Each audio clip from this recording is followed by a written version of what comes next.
Famed as the fattest women in America, these two giants of the sideshow world mesmerized crowds and devoured their way to stardom, fortune, and a dark, deadly rivalry. This is their story. Hannah Batispy was born as Hannah Perkins around 1836 in either Vermont or Maine. Accounts differ on where she hailed from. Hannah was a somewhat large child, but it was really when she reached her teenage years that people first began to notice that she was unusually big for her age. Legend had it that by the age of 17, she weighed upwards of 500 pounds, a staggering claim, almost too outrageous to believe. But who's to say if it was true, or just another tale spun by circus promoters desperate to lure in curious crowds. Also, Hannah wasn't just large, she was towering, standing just over 6 feet tall, a formidable figure in every sense. But here's where things get truly bizarre. Her larger-than-life stage persona stood in sharp contrast to her husband. We don't exactly know when Hannah married John Battersby, but it must have been sometime in the mid to late 1850s, as their daughter was born in 1858, and it would have been unusual to remain out of wedlock at the time once they had a child. John Battersby was the direct opposite of his bride. He was a famously thin man, reputedly weighing less than 100 pounds or just over 7 stone. In fact, he was so thin that he began performing as the human skeleton. By the time they began performing in the early 1860s, Hannah allegedly weighed around 6 to 7 times what John weighed, and they were billed as the largest woman in America and the human skeleton. Of course, Hannah probably weighed less than the sensational claim suggested, and John, for all the talk of his slight frame, was almost certainly more than just 100 pounds. Still, it made for a good promotional poster, and honestly, when it comes to weight loss, real results matter more than hype. This is where today's video sponsor Hypnosio comes in. Hypnosio is a self-hypnotherapy service designed to support your weight loss journey and overall wellness. It offers powerful guided sessions that tap into your subconscious mind to help with emotional eating, stress-related cravings, and portion control, helping you build a healthier, more sustainable relationship with food. Plus, Hypnosio is an affordable and convenient alternative to in-person hypnotherapy. You can access sessions anytime, anywhere, through their website or app. So, if you're a busy professional, a yo-yo dieter, or just someone focused on living a healthier lifestyle like myself, this could be perfect for you. And it's not just about mindful eating and food anxiety, it's also great for relaxation and stress relief. I've been trying to eat healthier recently, and have been using Hypnosio to work on these habits. After regular sessions for a while now, I'm definitely seeing improvement, and I feel much more relaxed. So, make sure to use my link below and get 15% off your first subscription. Now back to the video. The woman who became known on the freak show circuit in the 1880s as Big Winnie Johnson had a very different upbringing from her rival Hannah Batispy. Johnson was born around 1839, and we don't know when exactly. The lack of certainty is because she was born enslaved. This was on a plantation in Henry County in the state of Kentucky. The plantation owner was a man named Boyd Clubb. She was named Winifred in her younger years, and was named as such in the census of 1840. Legend has it that she was a relatively normal weight in her younger years, and only started to gain pounds gradually as she got older. This suggests that unlike some of the other obese circus performers at the time, she wasn't suffering from an underlying illness of some kind that caused her unusual weight gain. Winnie was married when she was just 15 years old, a fairly common occurrence in the middle of the 19th century. Her husband was Benjamin Johnson, and it was from him that her surname derives. We don't know if she had a maiden surname, and even if she did, it might have been Clubb, the plantation owner's name. The lack of information on her earlier years means we don't know when she won her freedom, but it most likely came about as a result of the Emancipation Proclamation of 1863, and then was put into practice once the American Civil War ended in 1865. Thus, she and Benjamin began raising their young family as a free woman and man after the war. They had 4 children together, building a humble life, but when hardship came knocking, Johnson made a fateful choice to exhibit herself for the sake of her family. What began as survival would soon spiral into something far bigger and far stranger. Of the two, Hannah Batispy had by far and away the more prolific and lengthier career as a circus performer. The earliest record of her performing as a fat lady was in the early 1860s.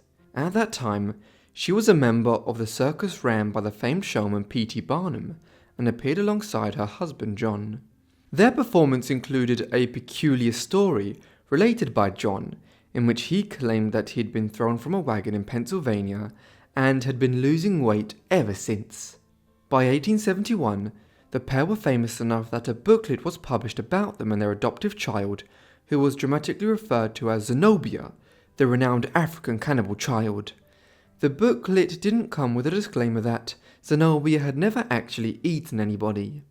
These booklets often tried to present performers from a detailed perspective, as though they were writing an anthropology essay. Still, the language was pretty crude in places. Consider the following passage about Hannah Batispy. We have mentioned that our heroine was even in childhood of extraordinary size, weighing at the age of 11 years the enormous weight of 180 pounds. This is much to be wondered at, considering that neither of her parents was large. Mrs. Battersby is tall and majestic in her carriage and deportment, bearing her 702 pounds with much natural grace. She is as large in heart and brain as she is in person. Of course, these booklets and other promotional posters tended to over-exaggerate everything. Photos of Battersby indicate that she was very large, but probably not over 700 pounds. It was common for performers like her to exaggerate their weight and try to claim the title of the fattest woman in America, or something like that. Eventually, she claimed to be 760 pounds, and by the early 1880s was one of the most famous performers in America, often earning $200 every week, a huge salary for the time. Then came along Big Winnie Johnson. Big Winnie only began performing in 1882. Her husband Benjamin had just died, and with several children still of a young age, she turned to the circuses to try and earn some money. Within a year or two, she was turning heads and making headlines, rapidly earning a reputation and a title to match, the new fattest woman in America. But such a crown was bound to attract challengers, and soon a fierce rivalry ignited between her and none other than Hannah Batispy. And so it was that the battle for the fattest woman in America was just beginning. Big Winnie Johnson's arrival as a circus performer in the mid-1880s set up a rivalry between her and Hannah Batispy for the title of the largest woman in America. And they weren't the only two involved. Other fat lady performers like Kate Heathley claimed they were the largest woman in the freak shows. As they went town to town and city to city, these women would make claims of being 700, 750, or even 800 pounds, trying to outdo their rivals.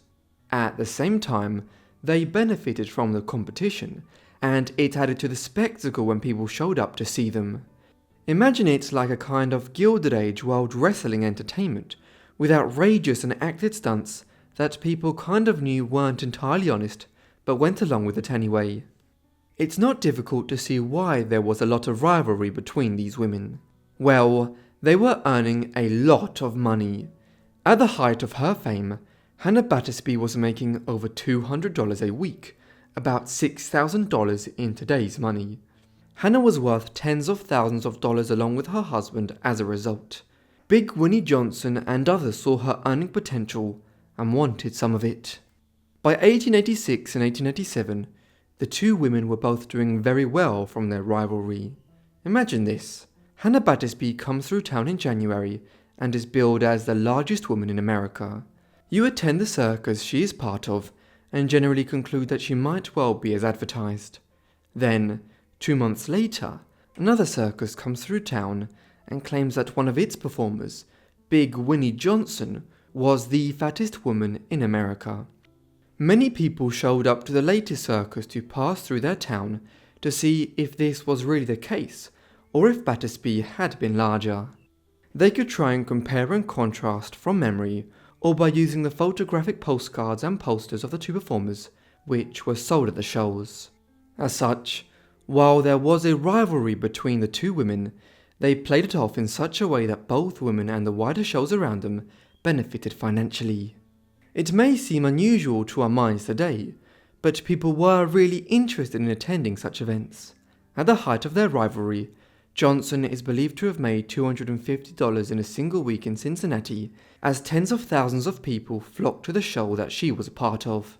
That's around $8,000 in modern money in a single week. But as both women pushed the limits, eating more, growing bigger, desperate to outdo the other, their rivalry took a dangerous turn, and things began to unravel fast. The rivalry between Big Winnie and Hannah only lasted a short period of time. Part of the reason why it fizzled out relatively quickly was that the human skeleton, Hannah's husband John, stopped being quite so skeletal.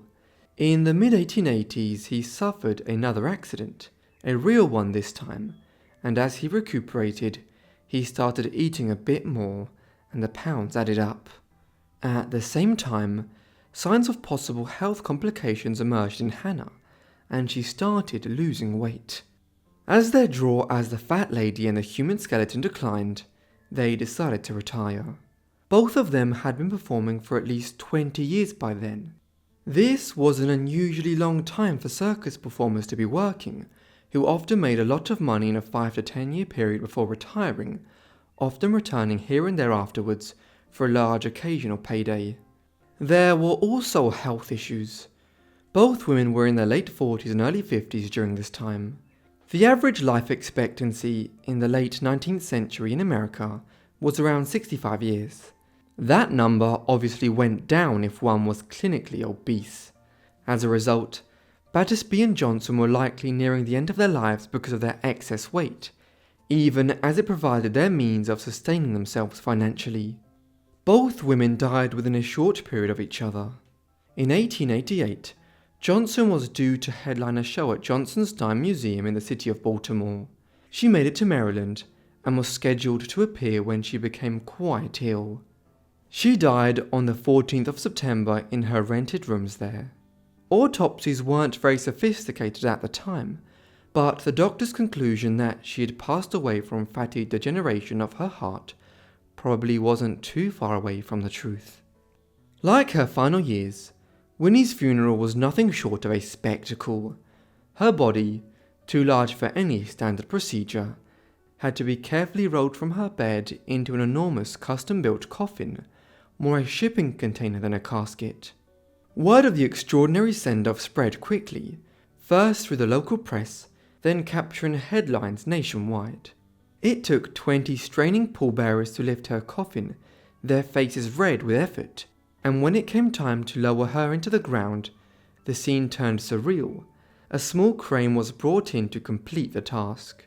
She was around 49 years of age at the time. Hannah only outlived her by a few months. By the time Big Winnie died, Battersby was ill at home in Pennsylvania. She passed away on the 15th of April 1889 at around 52 or 53 years of age. As with Winnie, there was a lot of media coverage of her passing. Big Winnie Johnson and Hannah Batispy passed away just as the golden age of the freak shows and circuses was coming to an end. The cultural reasons for this are varied. On the one hand, as medical knowledge grew, there was a growing awareness that people with deformities or physical abnormalities often suffered from a medical issue. As this happened, people tended to conclude that it wasn't acceptable to make a spectacle of people in this way. On the other hand, there were simply new forms of entertainment emerging. It isn't a coincidence that the freak shows and circuses declined in the first quarter of the 20th century as the silent movies emerged as a new form of entertainment, although there was still a silver age of circuses at county fairs and other more rural settings. Then again, maybe the idea of the obese and inordinately overweight performer is alive and well. Consider that in 1996, Eddie Murphy starred in a movie called The Nutty Professor, which focuses on Sherman Klump, a 400-pound professor. In 2012, TLC began broadcasting My 600-Pound Life, a show about people who weighed in or around 600 pounds. The 13th season of this has aired in 2025. So in many ways, the fattest man or woman in the world exhibition never died out. It simply moved from the big screen and then to the small screen. Thank you so much everyone for watching this video on the fattest or largest women in America, Big Winnie Johnson and Hannah Batispy. I hope you found it interesting. Also, a big thanks to Hypnosia for sponsoring this video. Make sure to get 15% off by using my promo code by using my link down below or my QR code. If you want more videos like this, let me know down below in the comments, and if you have any other suggestions, also let me know. And I hope you guys are subscribed and have notifications turned on to get all my videos as soon as I upload them. Anyway, that's all from me, so I'll see all of you in the next Forgotten Life. Thanks,